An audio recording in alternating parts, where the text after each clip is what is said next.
பாளையம் அருகே குப்பை லாரி கவிழ்ந்து விபத்து நேரிட்டது. கோவை மாவட்டம் போத்தனூரில் இருந்து திருச்சிக்கு கழிவுகளை ஏற்றி செல்லும் போது பாரம் தாங்காமல் லாரி கவிழ்ந்தது. இதையடுத்து சம்பவ இடத்திற்கு விரைந்த போலீசார் லாரியை மீட்கும் பணிகளை முடுக்கிவிட்டனர்.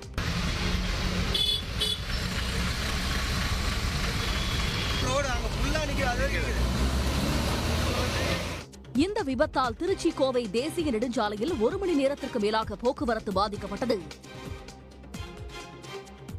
நாகர்கோவிலில் சாலையில் சென்று கொண்டிருந்த ஆட்டோவில் பதுங்கியிருந்த பாம்பால் பரபரப்பு ஏற்பட்டது. ஆட்டோவின் முன்பக்க சக்கரத்தில் தலையை நீட்டியபடி இருந்த பாம்பை கண்டு அச்சமடைந்தவர்கள் கூச்சலிட்டனர். ஆட்டோவை நிறுத்தியவுடன் சாலையில் இறங்கிச் சென்ற பாம்பை வனத்துறையினர் போராடி பிடித்துச் சென்றனர்.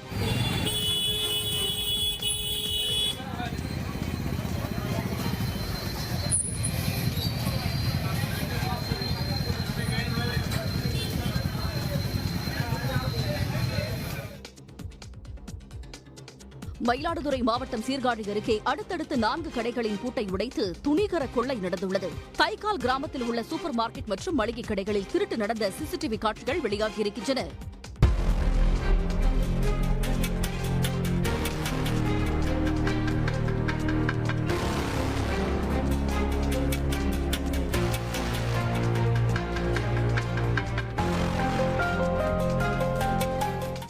புகாரின் பேரில் போலீசார் மேற்கொண்ட விசாரணையில் 73,500 ரூபாய் ரொக்கம் கொள்ளை போனது தெரியவந்துள்ளது. திருடிய நபரை போலீசார் வலைவீசி தேடி வருகின்றனர்.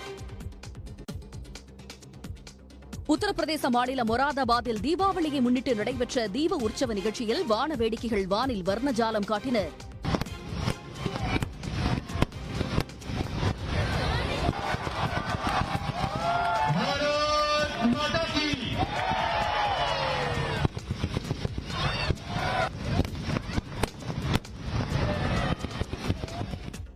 இதேபோல ட்ரோன் ஷோ நிகழ்ச்சி